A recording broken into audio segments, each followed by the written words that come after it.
Hi, my name is Adam Keats-Hart. I'm the lead combat designer on Killer Instinct Seasons 2 and 3 at Iron Galaxy Studios. So Adam, tell us about, as a combat designer, what are some of the challenges when designing combos? Because there's a lot that goes into that. There's frame movement, frame recovery, move framing. Combos are interesting because you have to take into account everything that a top-level player is going to find before they can take it into account. So, we have this basic combo flow in Killer Instinct that's very, very relaxed and free-form. It all is meant to flow together. It's meant to be creative. You can do whatever you want. That's auto-doubles, linkers, enders. You'll figure all that stuff out when you start playing. But the real challenge is finding the stuff outside of that people are going to find. What juggles can they find, and how abusive are those? How do we make sure those don't last too long or aren't too frustrating to get hit by? What kind of weird links people can find using projectiles, to kind of segue. Or in KI in particular, all of our combos are breakable. But what if somebody finds an unbreakable combo? How frustrating is that to be hit by a combo that can't be broken at all? So we have to look at all those things as well and try and find them before our players do. And sometimes we succeed, and sometimes we let something slip through. But the beauty of a game that's updated monthly like KI has been is that we get to see what the fans find, decide whether or not it's fair for the game, and then tune accordingly. You guys are actually a lot different from other fighting games out there because you're constantly adding new content, constantly patching, which a lot of games after a certain amount of time just stop. It's very true. I think a lot of games get kind of a bad rap for patching too often. People want like a stable competitive game. But what I've found in interacting with lots of communities of competitive players across lots of genres is that if you do let it sit, a different set of complaints appear, which is why aren't you changing it? And then if you change it, they say, why are you changing it? So it's like a no-win situation. And at the end of the day, I think the development team is on a quest after the best possible game. The most balanced, most fun game they could possibly make. And I think you're doing your game a disservice if you're not willing to take all the data in front of you from all your players and make the adjustments necessary to get there.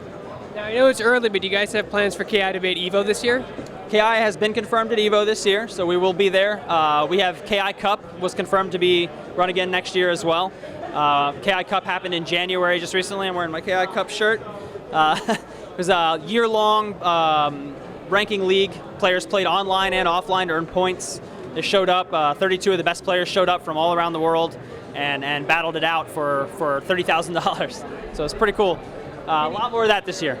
Yeah. Can you give us an example of how you take fan feedback into account when actually physically doing the patch into the game for something? For sure.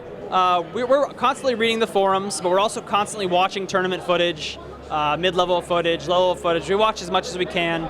We listen to the complaints, but we don't address the complaints directly. We're always looking for the real reason for someone's frustration. Oh, they got hit by this thing 3 times, that was annoying. But was that thing really the source of the frustration, or is there a deeper root cause? And can we adjust that thing without removing the fun the player who's doing that thing to the other guy is having, right? Because it's obviously fun to frustrate somebody, but it's not fun to be frustrated.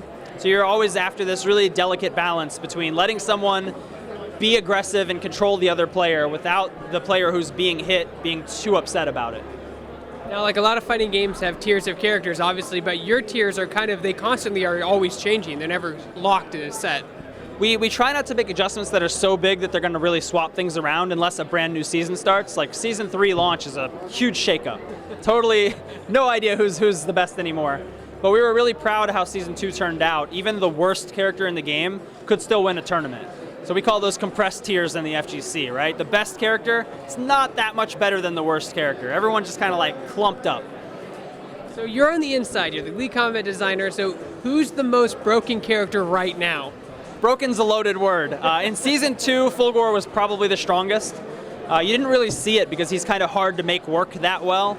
But you did see a lot of Spinal. He was also very strong. A lot of Con-Ra, he was very strong in Season 2. Like I said, Season 3 is a huge shakeup. It's definitely pretty obvious that characters like Riptor and Glacius and Thunder are very threatening right now in Season 3. I think the Arbiter, a new character in Season 3, is very threatening as well. But we won't know. We won't know for quite a few months after Season 3's launch, who really came out on top this time.